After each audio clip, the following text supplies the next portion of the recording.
In this video, we'll start ethics from scratch, covering readings 89, 90, and 91.1, and wrap up with practice questions straight from these concepts. Okay, all of you. So we are going to start with ethics today. The first chapter, Code of Ethics and Standards of Professional Conduct.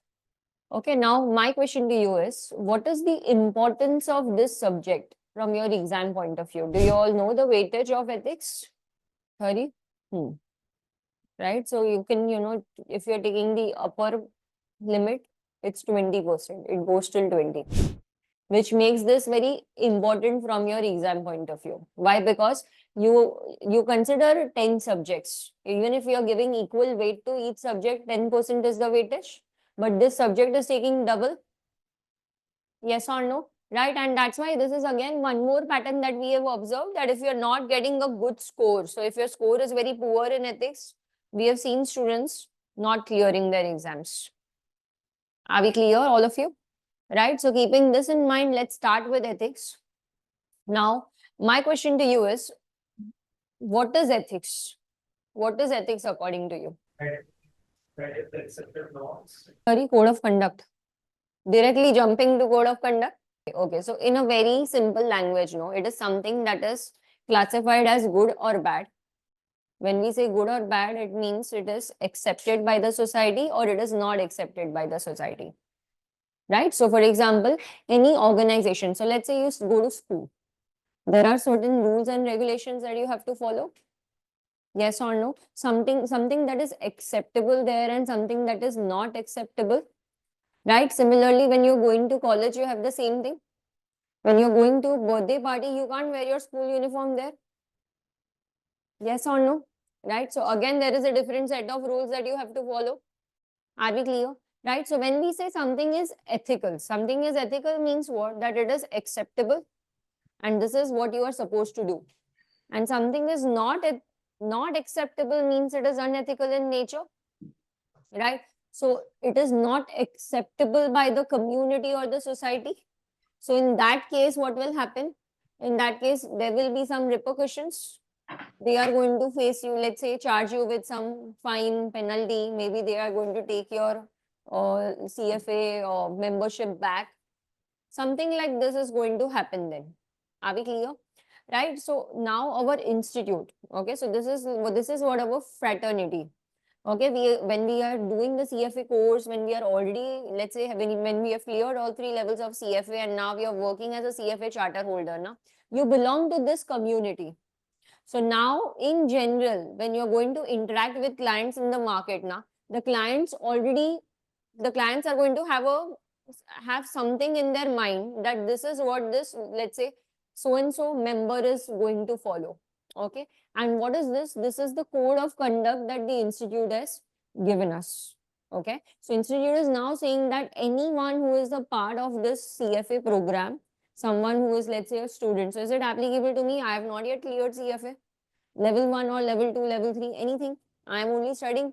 So institute is saying that if you are going to be a candidate also, level 1 candidate, level 2 candidate, level 3 candidate, let's say you have cleared a couple of levels, you have also, let's say, cleared all 3 levels and you have got the membership, you are a charter holder. It is applicable to each and everyone who is having some relationship with this course.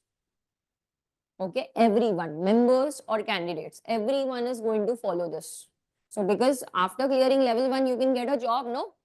On the basis of CFA, right? Level 1, you can get a job. Okay, so then you can't say that only when you clear all 3 levels, you will have to follow this. No. Okay, it's going to be binding. It is compulsory for each and every one of you. Are we clear? So what is acceptable according to the institute is something, what is ethical is something that they have given you in the form of code and standards that you are supposed to follow, and something that is not ethical is going to be what? Unethical in nature, and institute is saying that when we come across this unethical behavior, we are going to take some immediate action against you. Is it clear, all of you? Yes? Right? So the first chapter, ethics and trust in the investment profession. Ethics. Ethics can be described as a set of shared beliefs about what is good or acceptable behavior and what is bad or unacceptable behavior. Okay, something that is unacceptable and something that is not allowed. Right now, ethical conduct has also been described as a conduct that improves the outcomes for stakeholders. Now, can you tell me what is the importance of ethics? Why do you need ethics? Is it needed?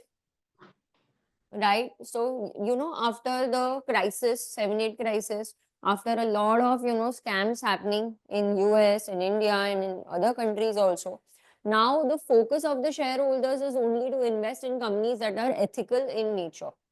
Everyone following what? Ethical practices. Okay, ESG, we call it as ESG practices. Right, so what they will do is they will check the ESG score, and on the basis of ESG scores they are going to then make the investment.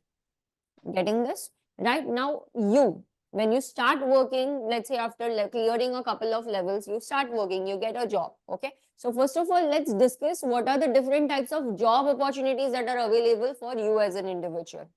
So you can work as what? So let's take one company only, Goldman Sachs.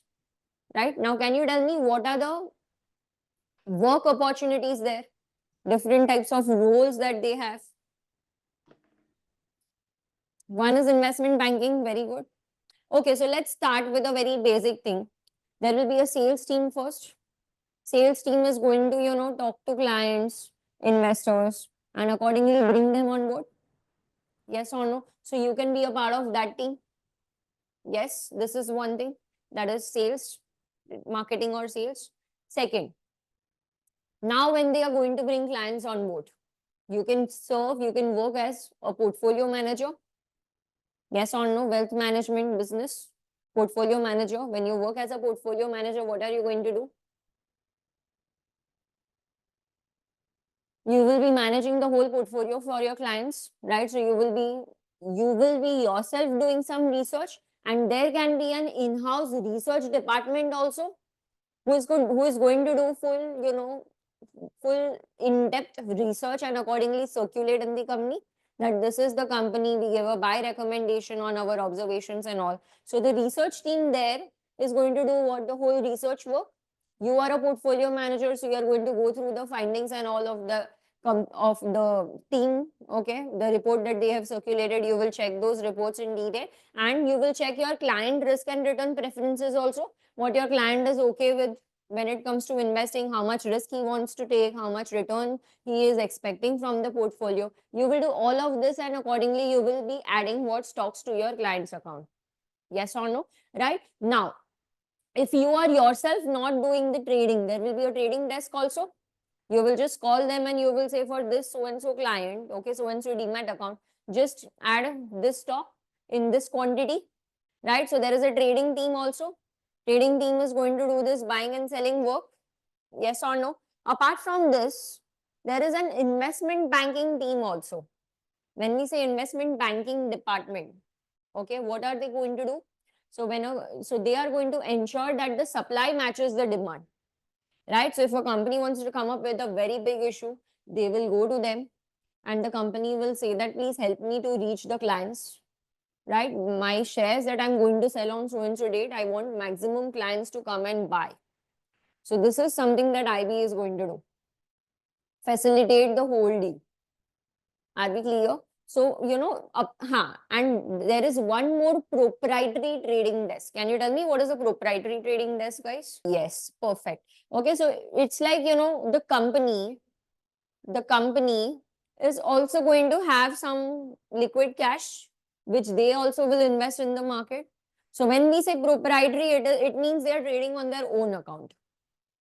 Are we clear? Right, so you will see, you will come across these terms. So you have to understand that if there's a research department, you are working in, let's say, an asset management firm, so you should know that what type of work you are doing and accordingly which standards will apply to you. Are we clear? What is expected from you? Are we clear, all of you? Right, okay, so now all of this is what you have to do. Right, so basically a code of ethics. Okay, So a code of ethics is what? Is a written set of moral principles that can guide behavior by describing what is acceptable behavior and something that is not acceptable. Okay. Now see, institute is also having its own code. There are 6 points in the code, but the code is going to be very precise. Okay, very precise to the point. So just by reading one line, you cannot understand it in great detail, and that's why we have standards. Standards are an elaboration of the code. Are we clear? So this is the difference between the two. You have to follow the code only, but code is of just one line, that you have to keep your client's interest first above your or employer's personal interests. By looking at this line, you cannot, come to a conclusion. There are so many things, so many scenarios that you will come across while working. So ye ek line say you are not going to get complete information on how you are supposed to act, right? And this is the reason why we have standards. There are 7 standards. Standards are essentially what? An elaboration of the code. Okay, it is going to give you more detail on what the code is expecting you to do. Are we getting this, all of you? Right? So because the problem is that students don't understand the difference between code and standards. Code kya hai or standards kya hai? Why do we have both? This is the problem. Okay. Now, what is a profession? A profession is what refers to a group of people with specialized skills and knowledge. Yes or no? Who are going to serve others and agree to behave in accordance with the code of ethics. So we already discussed that when you belong to the CFA fraternity, there is a code that is common for everyone. This is our profession. Everyone is going to follow, and because you guys have read the same content, you are having the same content only, CFA level 1. So you are having some common skills, all of you. If you are able to clear, it means you are understanding that nicely, right? If someone else is also clearing the same thing, okay, the same level, it means he is also having the same information, same understanding, same skill set, right? So this is what we are sharing. Are we clear? Right? So now see, it is an occupational group that has requirements of specialized expert knowledge and often a focus on ethical behavior and service to the larger community or society. Right? Now see, your profession may have the following characteristics. So there is a code which is common for everyone who belongs to this particular profession. There is a regulatory body also who is going to govern this. Yes, so CF Institute is taking care of everything, no, for us, right? A focus on the needs of their clients. So this is what you will study in the code, that how are you supposed to serve your clients, right? How you're supposed to serve the society also, right? See, all of this is linked actually. A requirement to put clients' interests first and a focus on or requirement for continuing education. Okay, so see, tell me something, that today when you are, studying, do you think that that for next 20 years or 30 years the CFA curriculum will be this only, the same? No, there will be regular updates.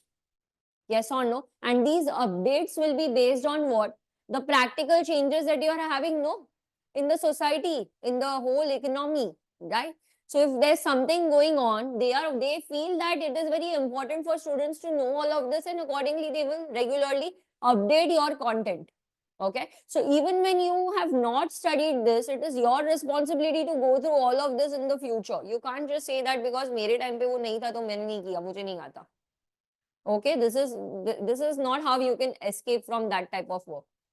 Okay, so there is a requirement, there is a focus on what? Continuing education. So maybe you can just go to your, the community wherein, regular seminars, sessions, all of this is happening. Every organization, every community. So CF Institute ke point of view, say if you want to know, they are going to keep what? A weekly or monthly meeting in which there is, it is for the CFA society, the whole society, all the members. It's like a networking platform. They are going to discuss more and more on, let's say, AI, something new that is coming up.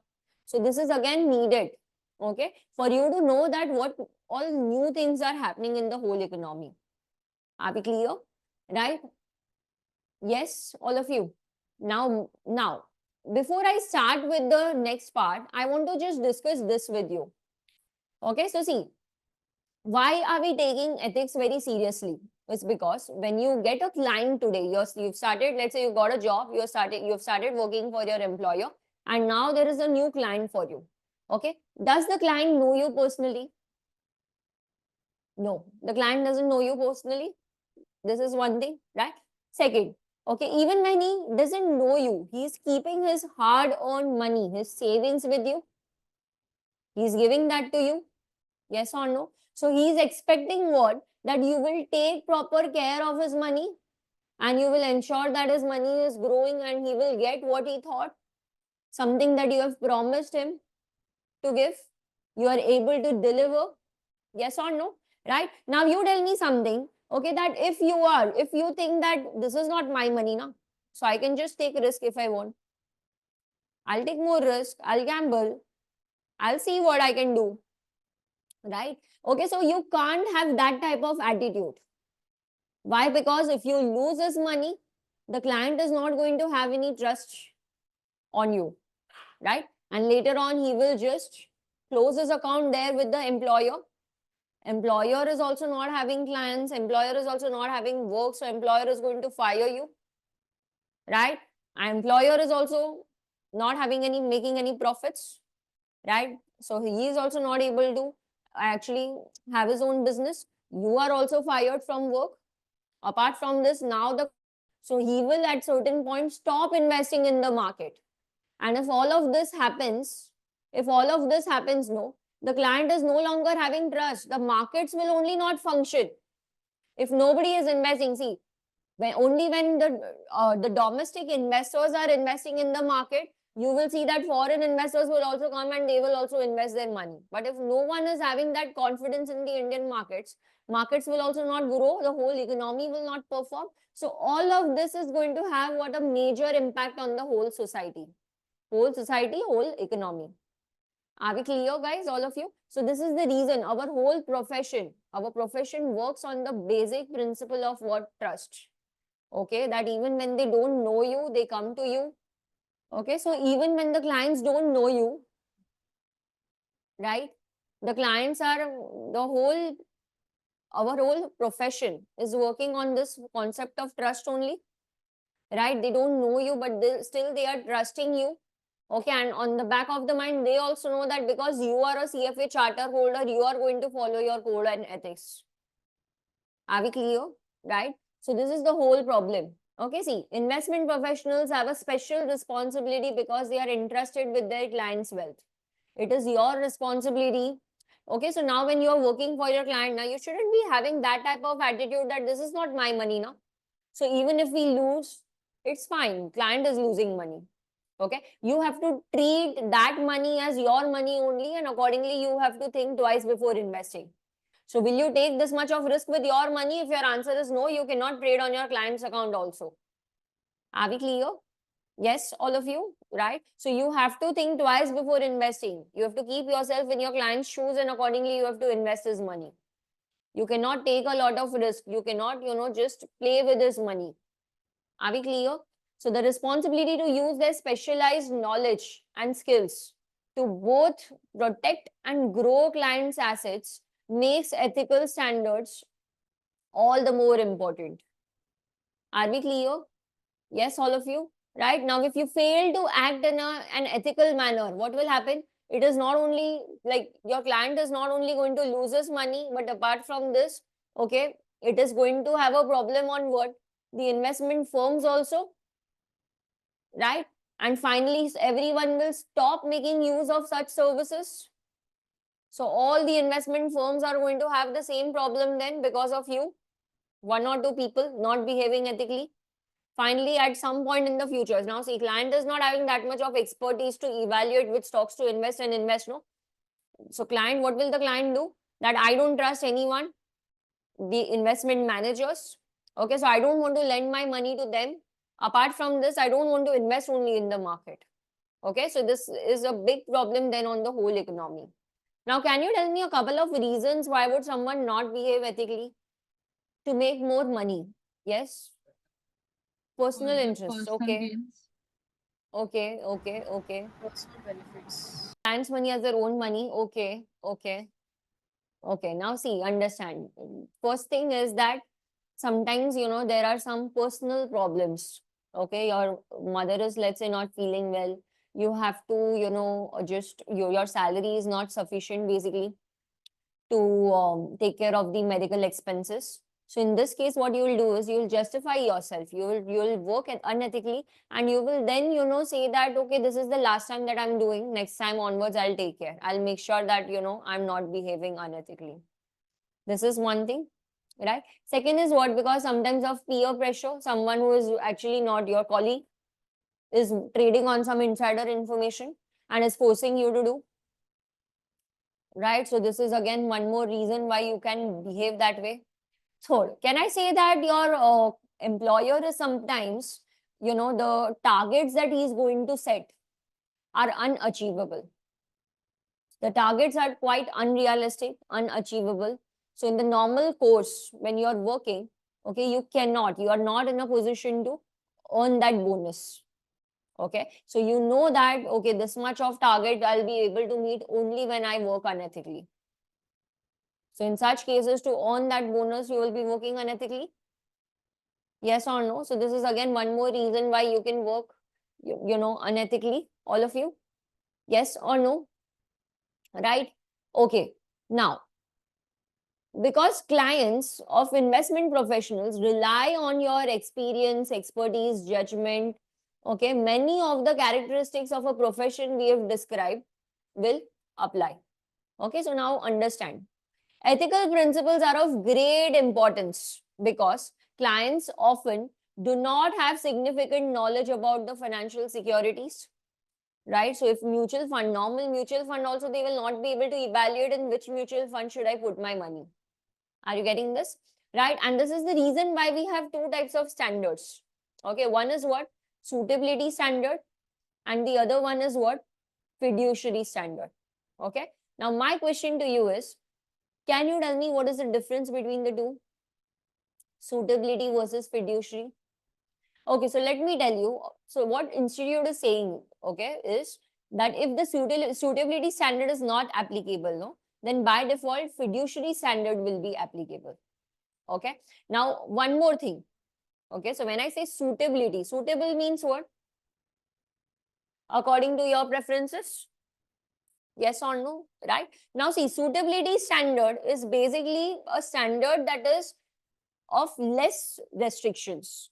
Okay, and fiduciary is basically a higher level of, it's a level which is one level higher than what the suitability standard is saying. So your suitability is the base, and on top of that you will have what? The fiduciary standard. Okay, so when I say suitability standard, suitability means it is suitable for your client or not. So think of it this way. You are, let's say, asking your client to go for some, to go for a large cap stock. Okay, large cap mutual fund rather. Now there is one ETF also, and there is one mutual fund also. But definitely the mutual fund will be having a lot of fees. The AUM will be relatively higher, right? Now this is something that is suitable.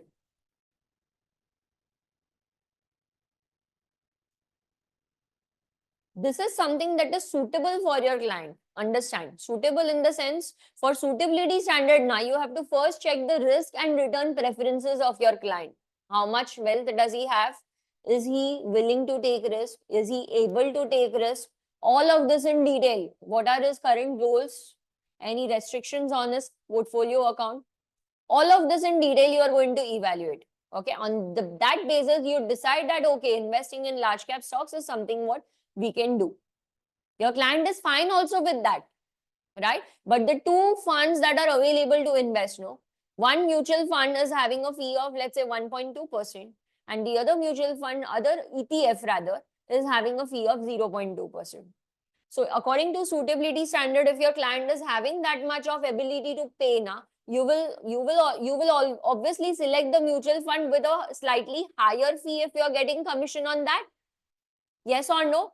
Right? So if there are, you can think of it this way, there are two brokers providing service. One broker is charging a higher brokerage commission and in return giving some benefit to you. So for you, this broker is more preferable because you are getting more incentives from him, right? So you will actually ask your client to open his account with that broker. Okay, so according to suitability standard, no, if your client is having that much money and you have, given this information to him that this is a good broker, if you want, you can open. Okay, and he's okay also with that, right? It is fine. But according to the fiduciary standard, now you have to act in the best interests of your client. Okay, and you cannot recommend that high fee paying account to your client. Okay, in that case, you have to recommend what a low brokerage account. This is what differentiates a fiduciary standard from the suitability standard. So according to the fiduciary standard, you have to check the assets, the services that are in the best interest of your client, even when it is giving a minimum or no profit to you.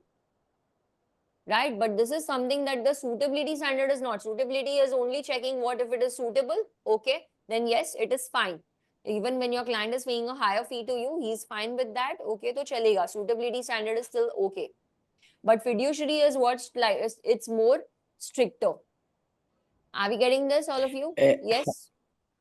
yes. One question. Fiduciary, can we say, is it mandatory to do and suitability is like some optional? Yeah. Yes. For example, selecting the broker with with a less commission, Hmm. it's fiduciary. And Fiduciary. for Yes. example, choosing investment with the high return, and it's kind of, is it okay? Otherwise, let me say, when he has a big capital, he's suitable to go for that investment. We can say like that, suitability. Suitability, yeah. So see, the purpose should be served. Okay, so if he's comfortable, if he wants to invest in large cap, you cannot give him mid cap. So this is a violation of suitability standard also. It is not suitable for your client. Are you understanding what I'm trying Thank to you. say? Right? So the Thank you very purpose much. Yes. should be Yes. served first. And then even if the client is paying a higher fee, it is fine as long as the investments that you have chosen for your client are suitable for him. Okay, now see, it is claimed that external or situational influences are more important determinant of the ethical quality of behavior than the internal traits that influence unethical behavior.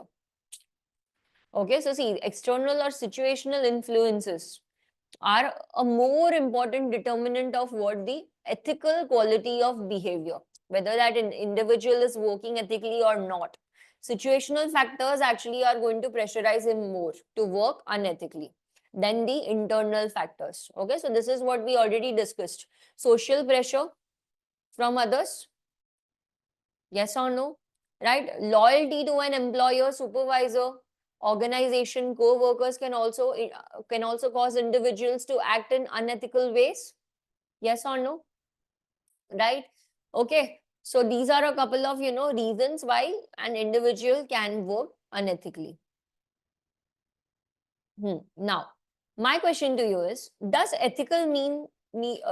Is it the same like ethical and legal? No. When I say something is ethical, is it necessary that it is going to be legal also? That is why it is ethical. So you mean to say that everything that is ethical is legal. So then why did you say yes? Are you understanding what I'm trying to ask you? Unethical means it's illegal, can also be legal. Something ethical can be illegal. Yes. How many of you all agree to what she's saying? She is saying that something that is ethical can be illegal and something that is unethical can be legal. Sorry. Ha, cannot be legal. Yes. Okay. So let's take a couple of examples. Okay. First, we are going to focus on something that is ethical but illegal. Okay. So ethical but illegal. Okay. Now, see, understand. Uh, do you know about whistleblowing policy? Right. So now, see, company. So when you are going to join a company now, the company is going to make you sign a contract. Right. So everything will be mentioned there, your notice period, terms and conditions, everything. Now, there is a clause. Okay. So for many organizations, you will see there is a clause that if, let's say, a regulatory authority comes and is asking for some info, information from you. You will first approach the employer, you will discuss everything, and only then share what the confidential information, right? If you are not, going to follow this, it means it becomes illegal. There is a contract, yes, and it becomes illegal. Now, institute is encouraging you to share information with the institute or the regulatory body. So if you are getting this, let's say someone is going to give a tip to the regulatory body that a fraud is going on here, and you are basically dealing those accounts, so they are asking for some information from you, and if you're giving that information without taking previous, let's say, permission of your employer, this is ethical. Because institute is actually, encouraging you to comply with the regulatory body, but because now this is a breach of contract, it will become illegal. Yes or no? Are you understanding what I'm trying to say? Right now, there are some protests also that are, let's say, going to have some type of violence, or maybe if it is non-violent in nature, but you are going to participate, you are going to, just, have your own views about it, that this thing should be this way only, right? So then this is what, see, when you are having your own belief, when you are having your own, thoughts about how it should be, and because of this you are participating in a protest, okay, something like this is not unethical in nature, it is ethical in nature, but because you don't want to follow that type of law, it becomes what, illegal in nature. We call this as what, civil disobedience. Okay, that there is a let's say legal law which you don't wish to follow because you are having a set of your own belief and principles, and when you are going to protest for it, okay, it does not make it what, unethical. It is still ethical in nature. Right now, other way around, something that is unethical but legal. In portfolio management, so this is unethical and this is okay, okay, okay, okay. Taking a very easy example, can I say excessive drinking?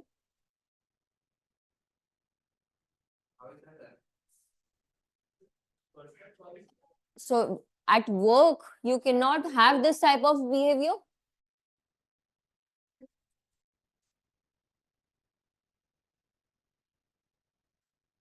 So it's understood, no, guys? You cannot have that type of behavior at work. Yes or no? Right? Okay, it will destroy institute's reputation actually. Are we getting this? Right now, second thing is what? So we are discussing what? Unethical but legal. Now see, insider trading also. Insider trading is unethical. Okay, but sometimes what happens is, so let's say there is a new stock market in an economy just established, right? And now initially, because see, there is no history, no one has actually put their money in the market so far, so people are hesitating.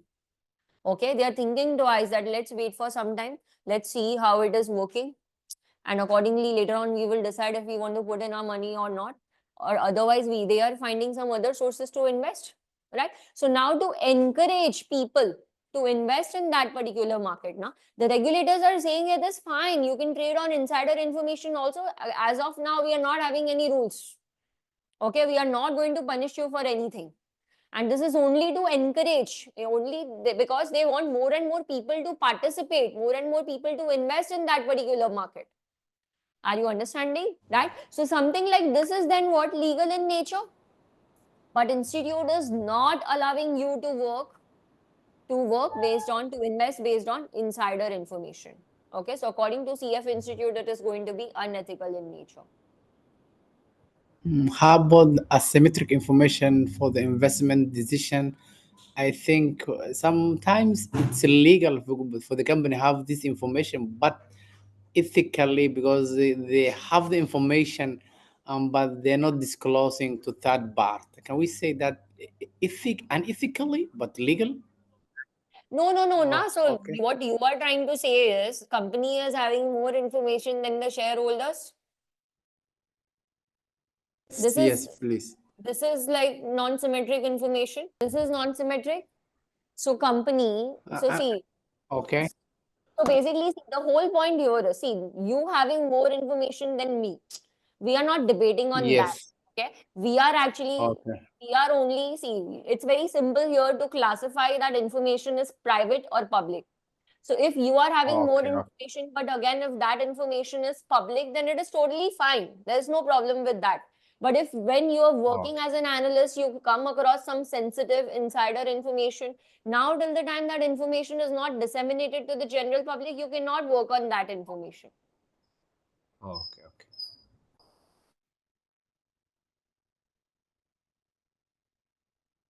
Are you understanding? Yes, yes, very clear. Sure. Do you want to discuss anything else on this? No, no, I'm okay. I'm okay. I'm listening. Okay. Okay, great. Now, what were you saying? Please come again. It got cleared? Very good. Internally? No? Okay, good. Right. So, what we discussed was this part. Okay. So, not all unethical actions are illegal, and not all illegal actions are going to be unethical in nature. Okay.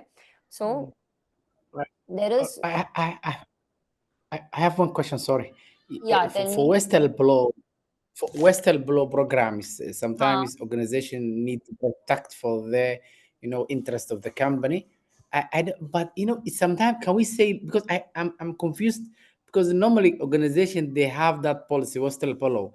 Maybe the Hmm. people, I don't know how it's unethically but legally, because reporting for something management abuse or whatever, is it going to be unethical? That one I'm not clear with that point.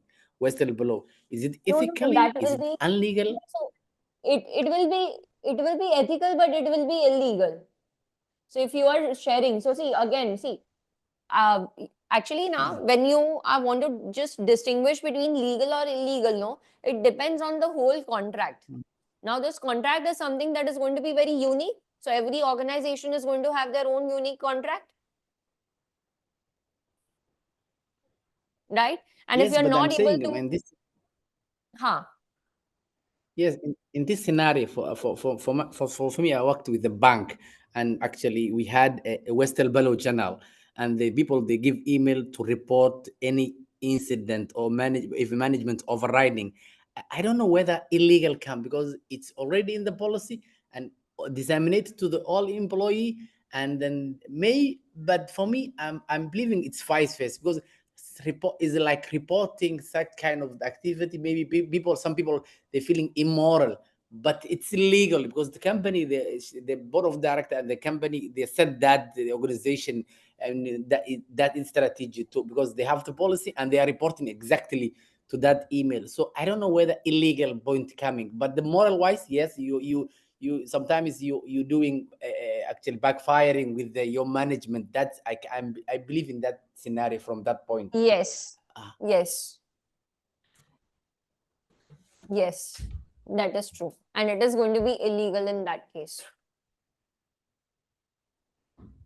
okay. Okay, now coming to the last, small part that you have in this reading, describe a framework for ethical decision making. Okay, so the following ethical decision making framework is presented in the CFA Level 1 curriculum. So, ethical decision making in the sense when you start working for an organization, these are the steps that you have to follow. Okay, just to back of the mind, just be conscious about what ethically decide ethical decision making. Okay, ensuring that you are following ethical practices, right? Every second you have to remind yourself that you are supposed to work ethically, and whether this type of act, okay, will it reflect unethical part on my side. Okay, so every second you just have to take a note of it. So the steps that the institute is asking you to follow is: number one, identify. So first you have to understand what is the full fact, what type of stakeholders you're going to serve, what type of work you're going to do, duties owed, okay, ethical principles, and any conflict of interest. Conflict of interest is what? I am having, let's say, shares of TCS, and I have been asked by my employer to write a research report on that company. So definitely I will be giving what? A good buy recommendation only. Why? Because I also want that my personal portfolio, on the basis of my recommendation, my stocks, my portfolio should go up, right? Okay, so this type of behavior is what? So this type of situation leads to what? Conflict of interest. Yes or no? Now my question to you is, what should you do in this case? You should not accept that responsibility, or you can accept the responsibility, go with the flow, right, and not disclose anything to others. And the third one is accept the responsibility and give a disclosure that there is a conflict of interest like this, A, B, or C. How many of you all for A not accept that because there is a conflict, deep conflict of interest going on here? Please raise your hands. Ideally, we shouldn't be accepting, right? Now, see, this is the whole problem. Okay, the reason why you're not getting good scores in ethics, no, is because you think that the most conservative answer is always the right answer. So this way you will not work only, no, you will not do anything, because in the normal course of interest, no, someone or the other is going to have what? Some relationship due to which you will feel there is a conflict of interest, right? So this is not how it should be. Okay, so according to the institute in this case, you can take that work, and towards the end what you have to do is just give a disclosure that this is the conflict of interest. So now it is up to the general public whether they want to use your research report or not. You are giving a chance to them only to decide if they want to make use of your research report or not. Are we clear, all of you? Right? So the most conservative, you think that, it is fine, I don't want to study, and you will just go there and mark the most conservative answer. This is not how it is. No. Right? So sometimes the options will be such that the middle one will not be right. Sometimes in some situations there will be conservatism. So you have to read. So for example, if in some cases, okay, if you're getting a gift from your client for your past performance. So in this case, the institute is saying that you have to just notify your employer that you've got a gift like this. Your employer should know because it was this client. So you have to keep him in loop. Now in the exam, it will be you have to take a return request from your employer, not accept the gift at all, and just oral disclosure is fine. How will you know that it should be middle one, it should be the last one, or it should be the first one? Right? So only when you are thoroughly practicing everything in detail, you will get an understanding on what type of answer the institute is going to expect from you. Are we clear? So you cannot just think that I will go there and directly mark the answers. It is not going to happen. This subject requires extensive practice. Are we clear, all of you? Yes. Okay, so the second point is, so once you identify everything, okay, conflict of interest, all of this, second is to consider any other situational influences that can impact, that can have impair your ethical ability to work. Okay, so situational influences, any additional guidance or alternative action that you want, you have to consider. Finally, you will decide and then you will act. And later on, once it is done, you will actually, there will be a time where you have to reflect that what was the outcome as anticipated, why or why not. So I thought that I will be behaving this way ethically. Did it also, happen that way? Or it was not up to the mark? Okay, all of this you have to do. Are we clear? Yes or no? Right? Any doubts? Okay, so this is a very easy reading actually. Okay, in which it's just more of discussing about what trust, ethics and trust in the investment profession. Right? Now I want you to come to the next reading, Code of Ethics and Standards of Professional Conduct. Okay, so okay, now I want you to first understand the hierarchy. Okay, so we have the board of governors. Okay, see, I'm here. The board of governors has overall responsibility of what? The professional conduct program. Okay, so first on the top you have board of governors. Below board of governors there are two other committees. Okay, one is a disciplinary review committee, DRC, and the second one is professional conduct program staff. Okay, we call it as PCP. PCP committee also you can say, PCP staff also you can say. Okay, so first is the board of governors. Below board of governors, we'll have DRC, disciplinary review committee, and then we'll have PCP also, professional conduct program committee or professional conduct program staff. Yes or no? Right now, see, understand the CFA Institute, the PCP committee. Okay, PCP committee comes under the board of governors. Yes, right. So the professional conduct staff conducts inquiries related to what the professional conduct. Okay, so the ethics, the code that you are supposed to follow now. What if I don't follow? So there should be some committee who is going to keep a track of everything, right? So we have the PCP committee, professional conduct program staff, who is actually responsible for doing this inquiry. Okay, for keeping a track everywhere, the social media they will check, you know, the news, okay, reports, everywhere they are going to keep a track of CFA Institute members or candidates working ethically or not. Okay, now see, several circumstances can prompt an inquiry. So prompt an inquiry in the sense if they get an information that so and so, let's say CFA charter holder or a member or a candidate is not working ethically, so they will ask for more information from you. There will be an inquiry. So what are the circumstances or situations in which you will see an inquiry coming up from them? Okay, number one, self-disclosure by members or candidates on their annual professional conduct statements of involvement in civil litigation or a criminal investigation, or that the member or candidate is the subject of a return complaint.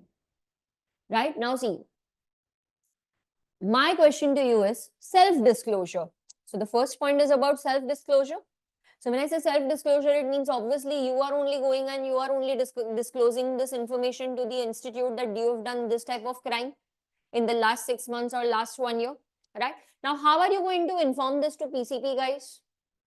Are you going to call them? What are you going to do? How will this self-disclosure take place? Online students, can you answer? How are you going to disclose to them that you have done this type of, let's say, you were punished or you were fined, okay, for this type of work or behavior under so and so act, whatever?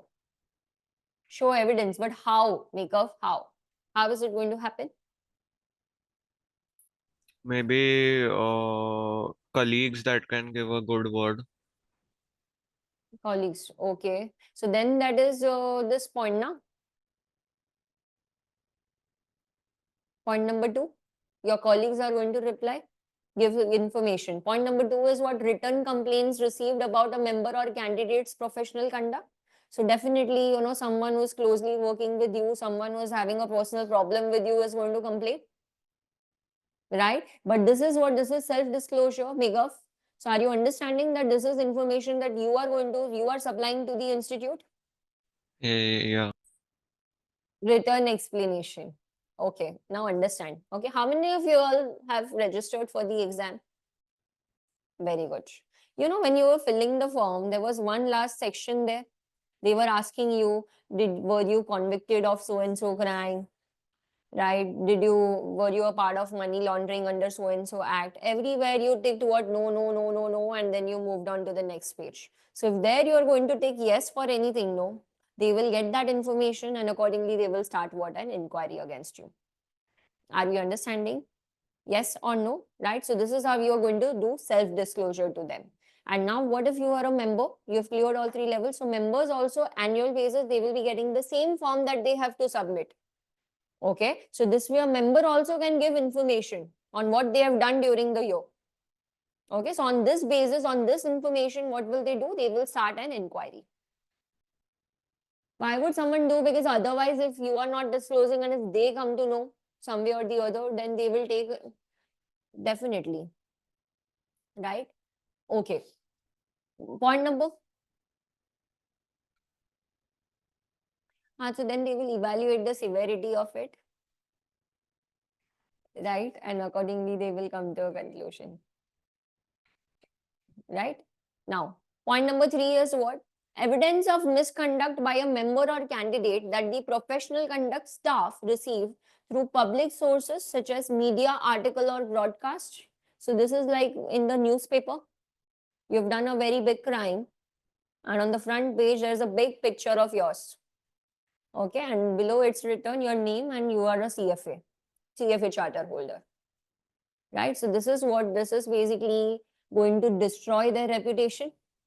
So they don't encourage this type of behavior, and definitely they want you to not be a part of that particular community or the society, right? So this is again one more, reason why they will start what?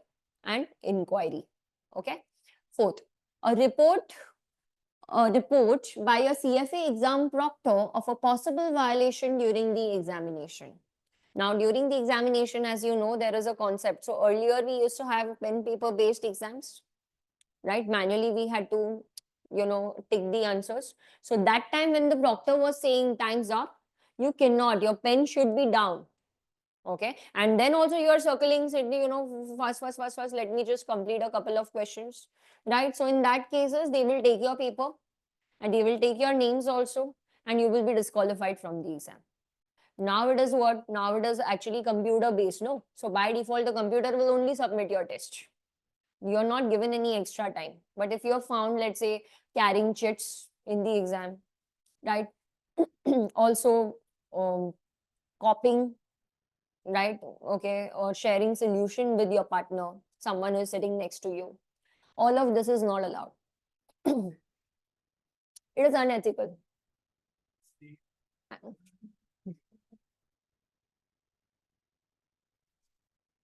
Both.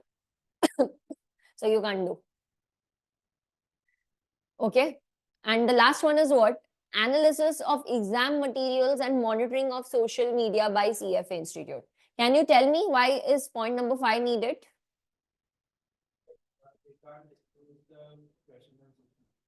Very good.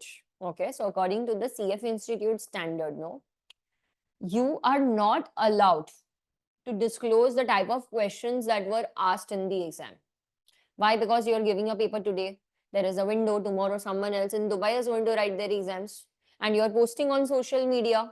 It's viral also that this time I'm very disappointed. Institute did not ask any question from coming from portfolio risk and return formula. Whatever comments you have. Okay. So you cannot just supply this information. Okay. It is considered to be confidential in nature. Now, anything when they are browsing through the social media also and they come across this type of, let's say, information, they will call you.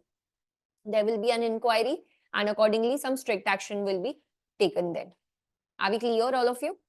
Yes. Now see, once an inquiry has begun, the professional conduct staff may request an explanation from the subject member or candidate and may, number one, interview the subject matter member of or candidate, right? So first of all, they will come to you only and they will interview, right? They will ask for information.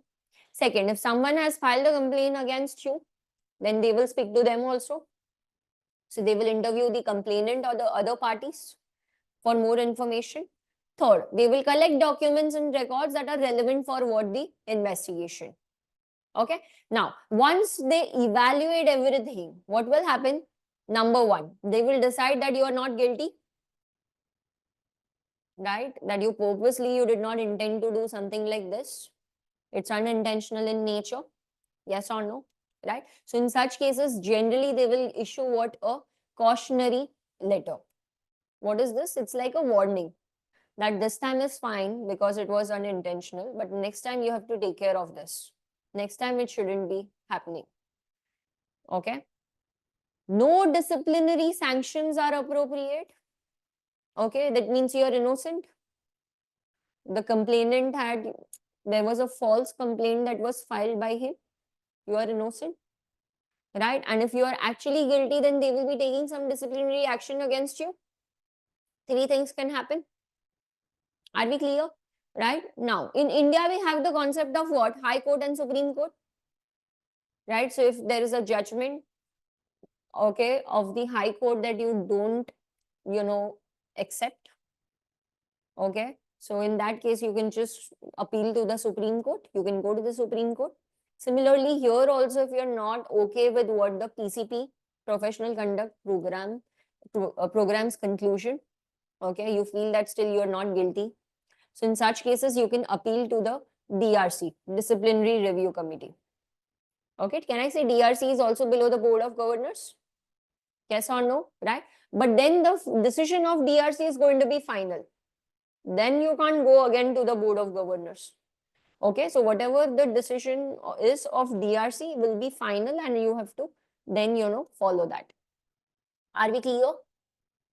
Yes or no? Right? Any doubts so far? Anything that you did not understand, please tell me. Sure? Okay. Online students, is it clear? Yes. Yes? Yes. Okay. Right? Now we will be starting with the code of ethics. Okay. Now see, understand. As I told you, code is what? Crystal clear, crisp, and to the point. Right?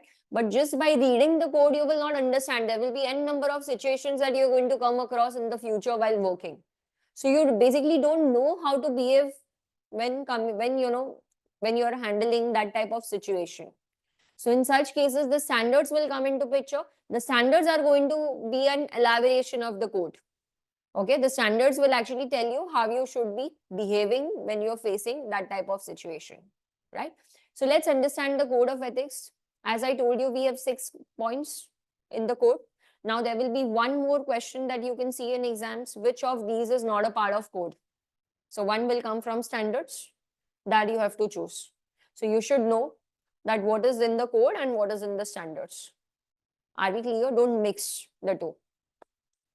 The first one, act with integrity, competence, diligence, respect, and in an ethical manner with the public, clients, prospective clients, employers, employees, colleagues in the investment profession, and other participants in the global capital markets. Very simple. Integrity, you have to be honest, right? Diligent, right? Okay, you have to thoroughly check everything. Okay, respect, and in an ethical manner with everyone. Okay, so you have a client who is not your client today but can be your client in the future. So you have to deal in the same way with them, prospective clients, everyone. Okay, so public clients, prospective clients, employer, employees, everyone. Okay, and colleagues in the investment profession. Okay, you have to deal, okay, with integrity, competence, diligence, respect, and in an ethical manner. Second, okay, now see, according to the institute, now first always, okay, comes the society, then your clients, then your employer, and finally your own personal interests. This is the order that you're supposed to follow. First, serve the society, then your clients, okay, then your employer, and finally your own personal interests at last. Okay, yes, right? So now see, place the integrity of the investment profession and the interests of clients above their own personal interests always. Okay, so let's say if there is an oversubscribed IPO, you cannot apply in that IPO. Why? Because if you are also applying in an oversubscribed IPO, now there the chances of your clients getting an allotment will be reduced. So you're depriving your clients of any benefits they could get otherwise.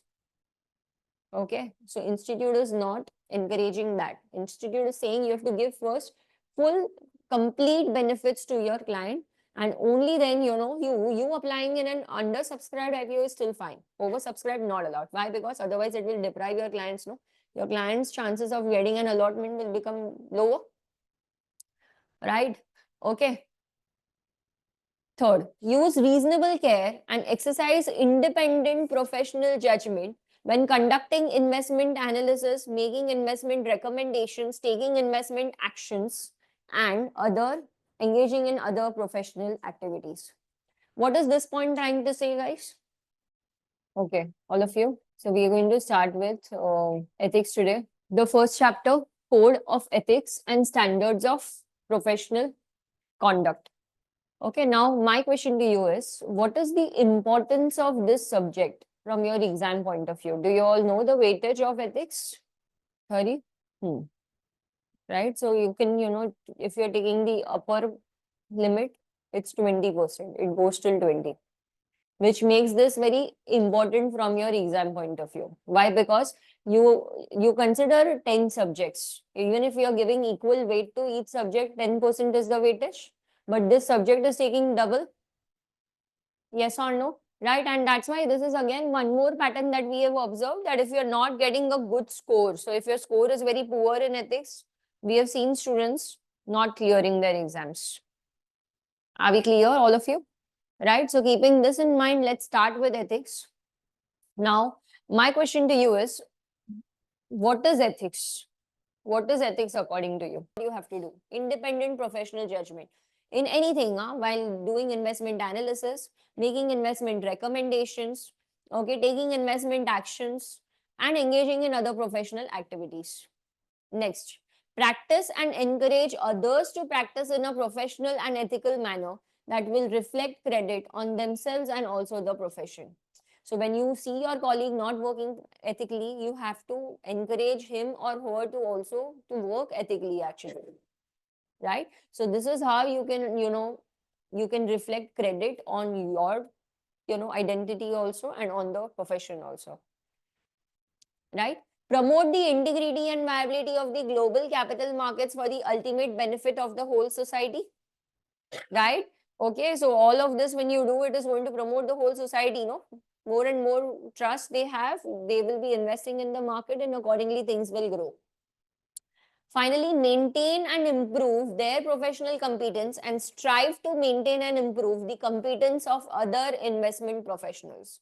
So basically, you have to go, you have to update yourself, attend the seminars, webinars, right? And apart from this, if you're getting a summary of, let's say, the new Income Tax Act, the new income tax law that is applicable, you have to share it with your colleagues also. You have to maintain and improve their professional, like your professional competence, and at the same time you have to improve other investment professionals competence also, right? This is what the institute is expecting from you. So this is the code. Okay, this is our code, the 6 points. Okay, now the standards, as you can see, standard 1 to standard 7, it's just what an elaboration of the code, as I told you. Yes or no? Right? So in this chapter you will be seeing only the summary. Okay, so in the next reading, if you see now, in detail, all the standards are explained to you. So you can just skip the second part you have in this chapter. Why? Because everything will be repeated in the next chapter. Right? And I want you to come to reading 91. Okay, now see, can you see here a reference to the Standards of Practice Handbook? All of you? Right? Now see, Standards of Practice Handbook is what we encourage you to do. Okay, so it is like a 250 to 300 page book. PDF also I can share with you if you don't have. 20, 20, 10, 10 pages you can target for the day, and you have to read it thoroughly.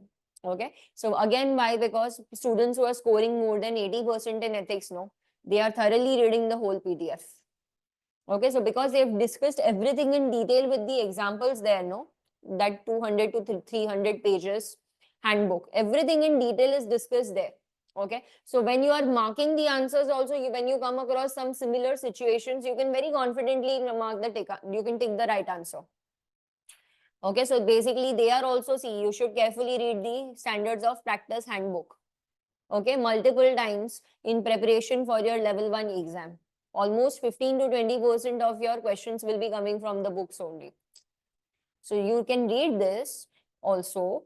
Okay, but if you want to very nicely write your exam there, ethics, you have to study slightly in more detail. Okay, and that level of detail will be given in the handbook actually.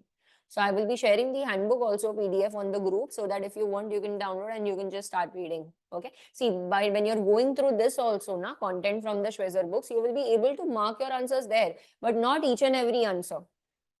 80% to 85% is what you can confidently mark there.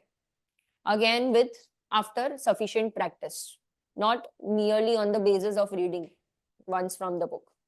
Okay, sufficient practice also is needed. But when you are reading it from this handbook, na, it is going to be more clear for you. Are we clear, all of you? Yes? Yes, Aryan, I'll be sharing it on the group. Don't worry. Are we clear? Right? So I'll be sharing that book also with you. Now, I want you to directly come to, see, the first standard. So we have 7 standards in all, right? I want you to come to standard 1, professionalism, all of you. Okay, now I will be giving you. So see, understand. Now, after every standard, you will be seeing one concept of what recommendation. When I say recommendation, it means it is compulsory or it is optional. It is optional. Recommendation is going to be optional, right? So this is something that they encourage you to do, but it is again not compulsory. I hope you understand that, right? So basically, the type of questions that you can see in exams now, which of these is recommended by the institute? And which of these is mandatory? Mandatory may A and B will be recommendation and C is going to be mandatory in nature. So then see, you have to focus more on the core, something that is actually compulsory for you to do. You have to focus more on this, but at least once you have to read what is recommended so that you get a clear picture that this is something that is not compulsory and this is something that is compulsory. Okay, so if I'm not going to follow this, if you don't follow this, it will become unethical. But if you don't follow this, it is still ethical. It doesn't make it unethical in nature. Okay, this is something, see, this is just a higher degree, that is degree of standards that you can follow if you want. Okay, but it is not compulsory. Now, the reason why I am asking you to just skim through this part later on is because sometimes 1 or 2 questions they can ask you coming from recommendation. That which of these is a recommendation? So 2 will come from the compulsory standards and 1 will be what? Coming from this recommendation. So then you should know. Okay, you should know. You should be in a position to identify that this is a part of what recommendation and this is a part of the core standards. Okay, we will be focusing on this only, the core first. Okay, and later on, you can just skim through the standards. Sorry, recommendations. Okay, so that this is the recommendation for members and this is the recommendation for the firm. Okay, so firm is nothing but a company where you are working. Are we clear? So now just take 2 minutes and quickly read this, all of you. Just quickly go through the first standard 1A, and I'll be meanwhile, sharing the handbook with you. Yes, all of you, online students, is it done? Yeah, ma'am. Okay, now members and candidates. Okay, so this is what 1A, knowledge of the law.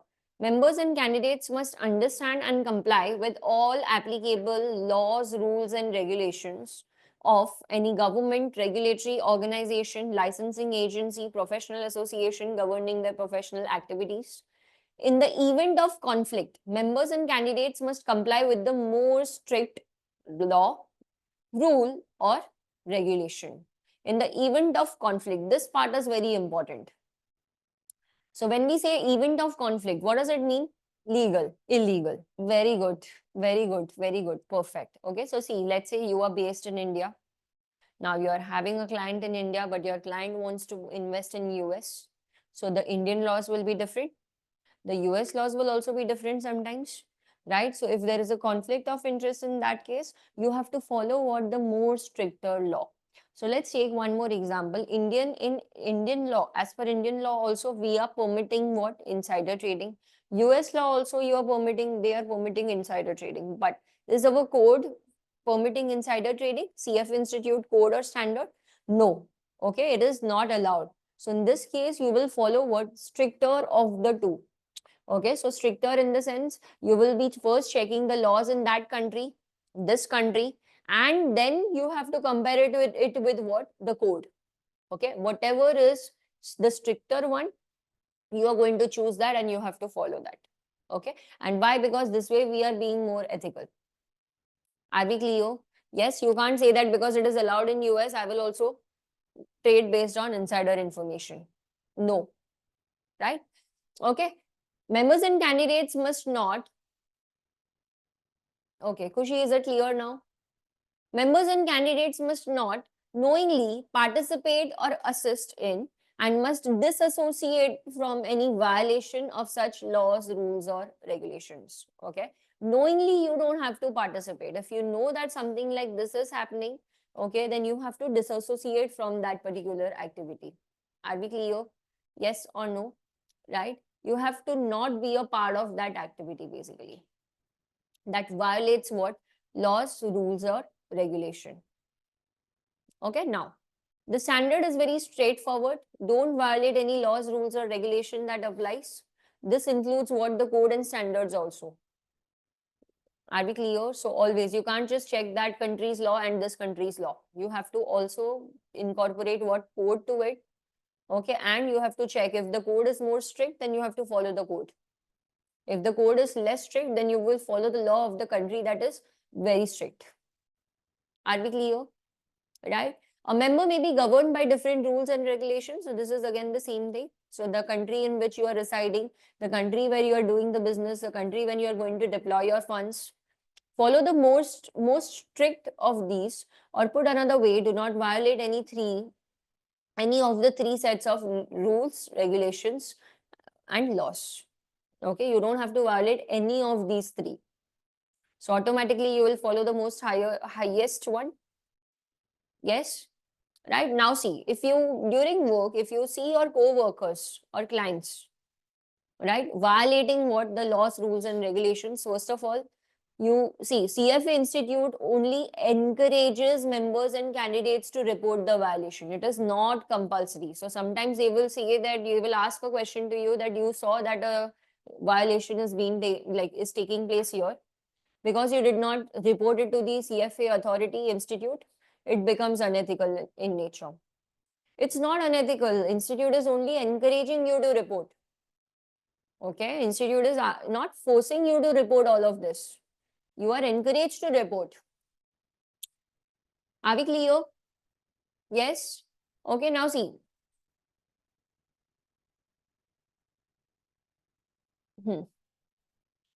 Okay, now see. So first of all, there are two things that can happen. One is that you believe that something like this is happening, violation of laws, rules, and regulations, and you're very confident about it. So in this case, you directly go to your supervisor or you will go to your employer. Okay, and you will directly confront that this type of unethical practices are taking place in the organization.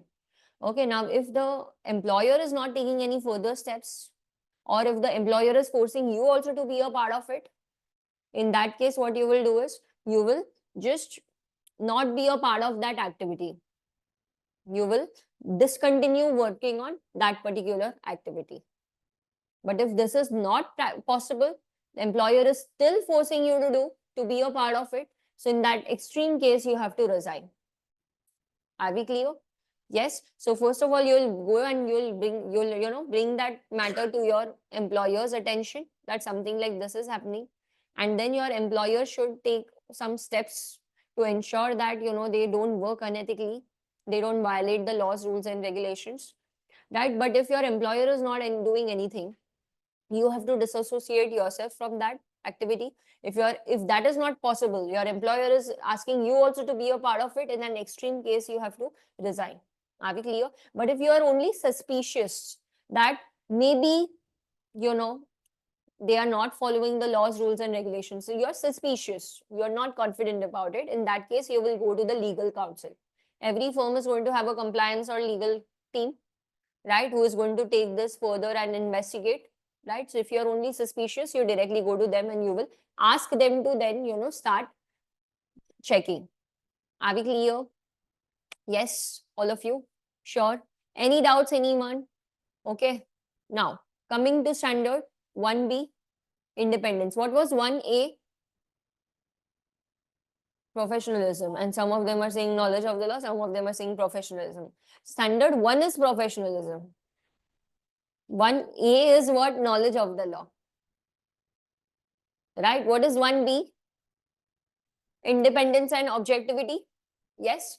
Okay. So first tell me, what is independence and what is objectivity? You'll start reading, so before that you should know what is independence and objectivity. Right? So please tell me, Jibril, what is independence and objectivity? Okay, unbiased decision. For example, is not influenced by some. Okay, okay, okay. Yes, yes. Your decision should be independent. It should not be linked. So it will be linked to, something only when you have accepted favors. So now you're bound to act that way by default. So this is what we are not supposed to do. Okay. And this only when you don't accept such favors, benefits, gifts, tokens, you will be able to act more independently. Are we understanding, all of you? Yes or no? Everyone with me? Right? Okay. So please start reading. Just complete, this part, this much, and then we'll discuss. Right? Should we start? Okay.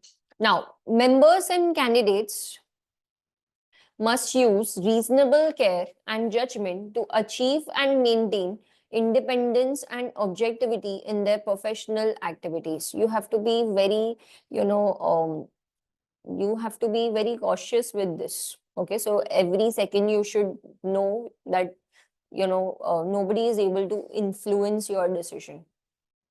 Okay, some way or the other way, if you are directly, indirectly, if you are getting a benefit, you have to be very clear with that. Okay, that you cannot accept this.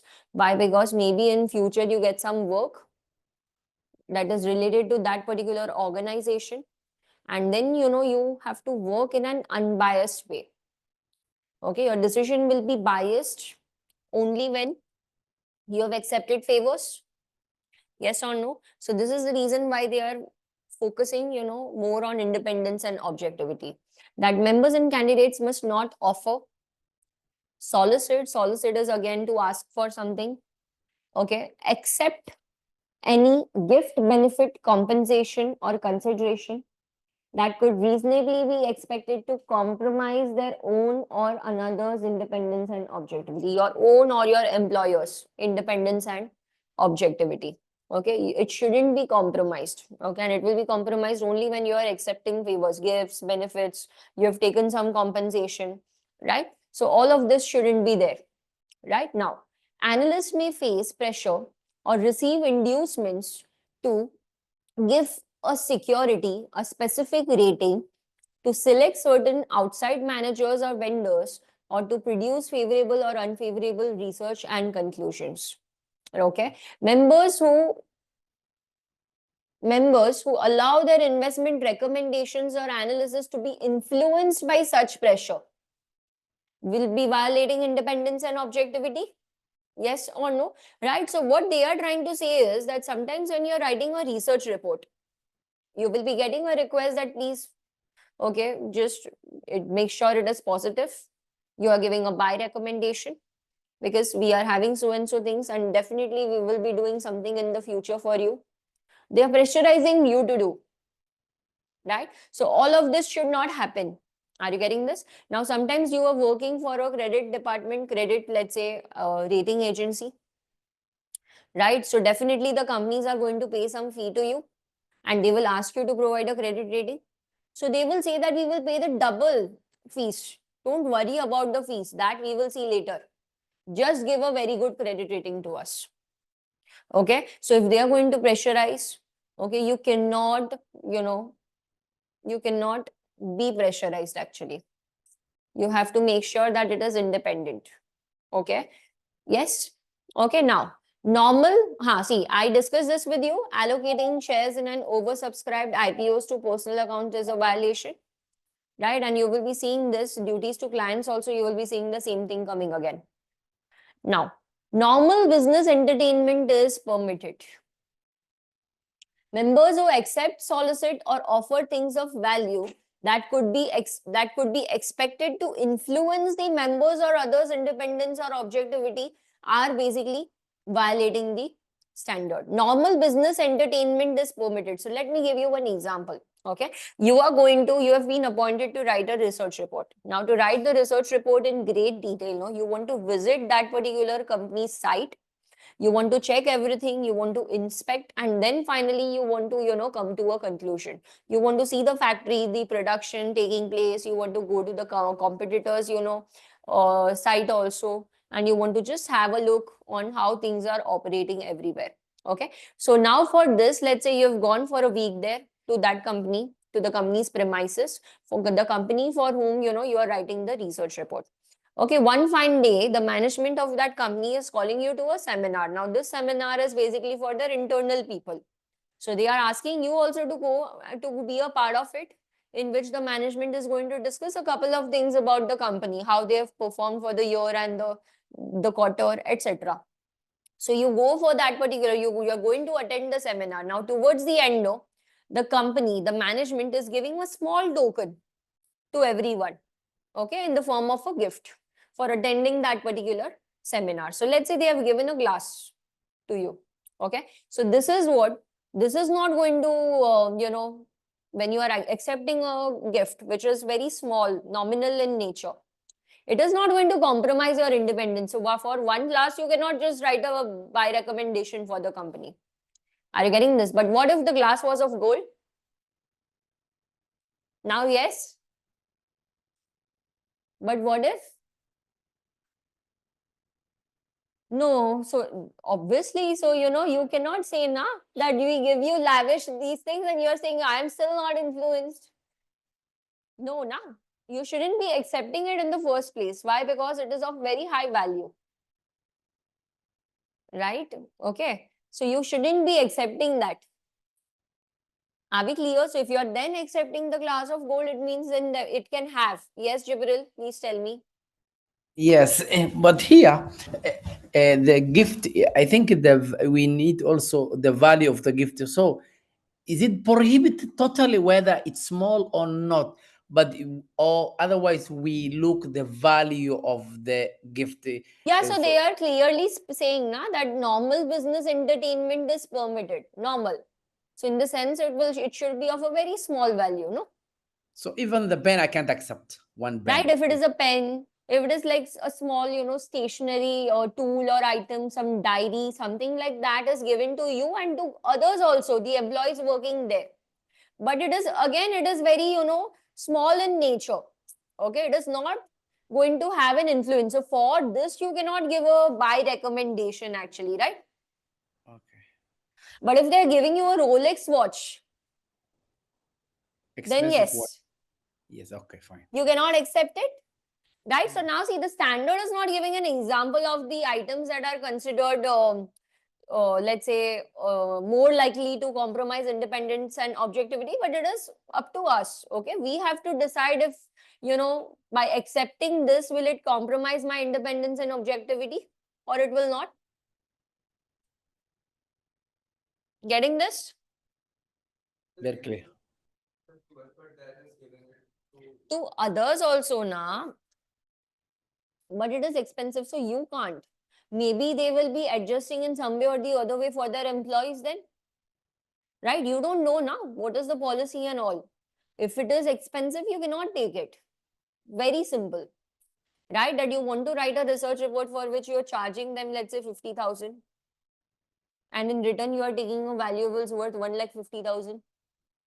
It can't be, na? No matter how, no matter to whom the company is distributing. You can't give this reason. Okay? Right? So normal business entertainment is permitted, but members who accept, solicit, or offer things of value that could be expected to influence the members or others' independence and objectivity will be violating. Now, see, very important thing. Gifts from clients are considered less likely to compromise independence and objectivity than gifts from other parties. So when we say gifts from clients, again, see, the standard here is basically focusing on the gifts that you receive from your clients for the past performance. In exams, they will ask you for future performance and you will take that, no, it will not compromise independence and objectivity. There is a difference between the two.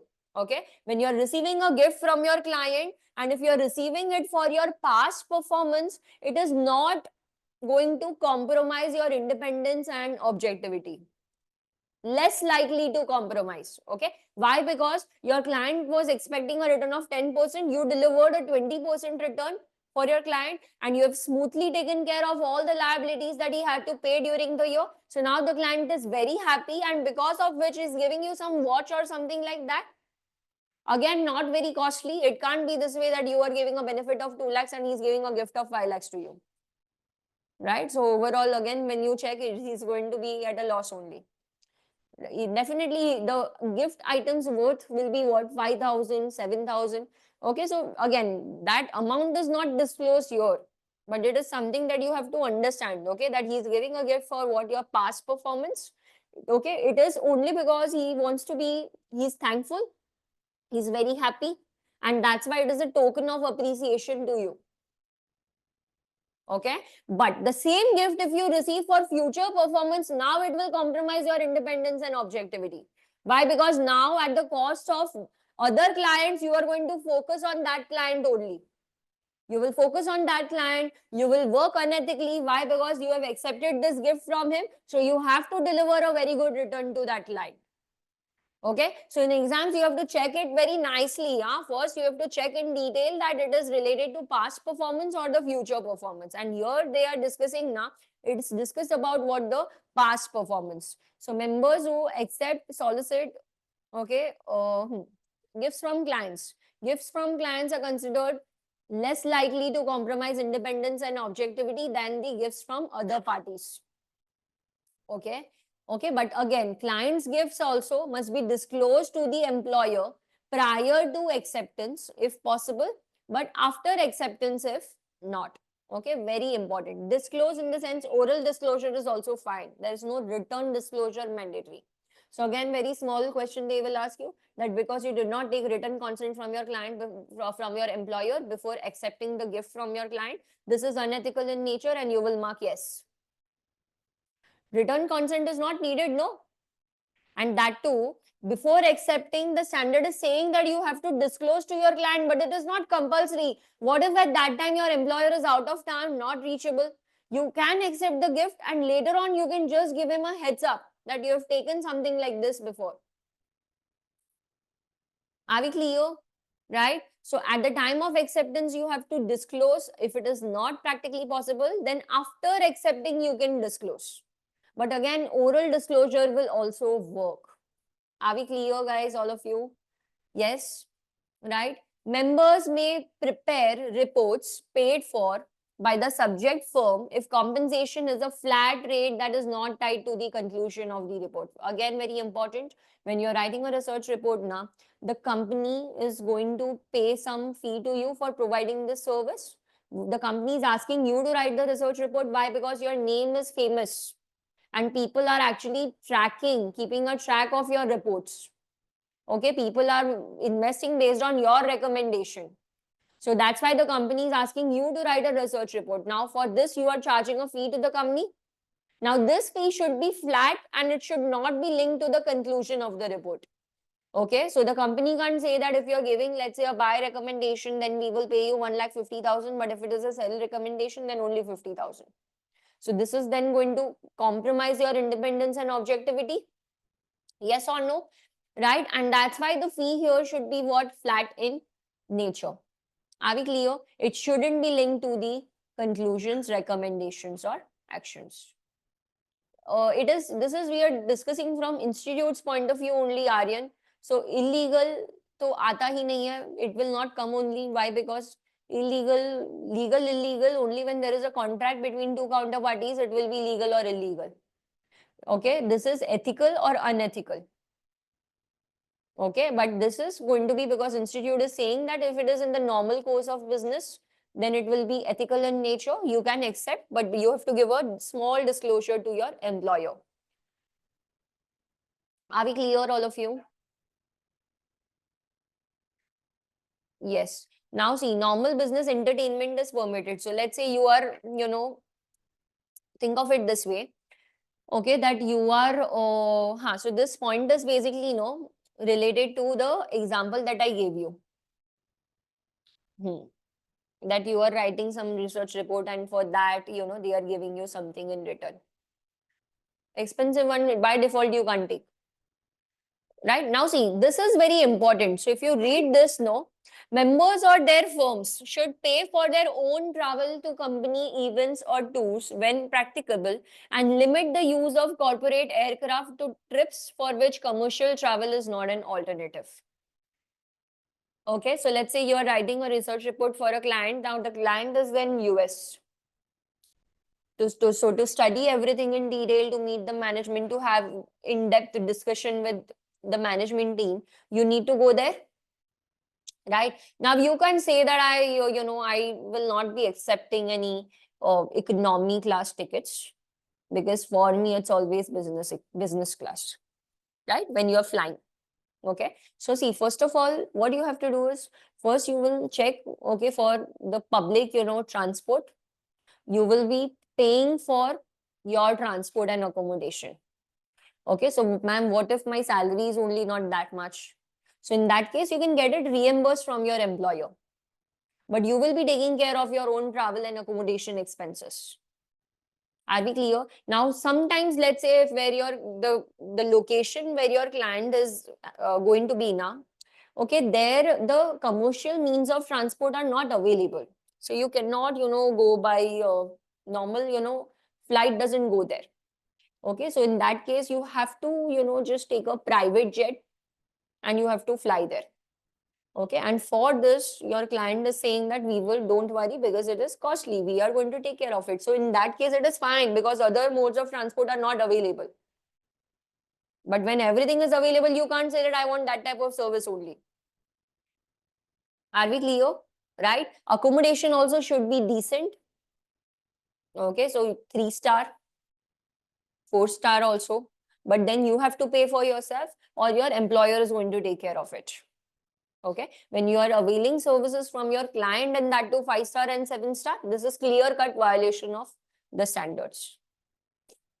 Are we getting this, all of you? Yes or no? So only in an extreme case where commercial transport is not available, yes, your client pays for you, it is still fine. But otherwise, you have to pay, and you have to get it reimbursed from your employer. Are we getting this, all of you? Right? Any doubts, anyone? Is it easy so far?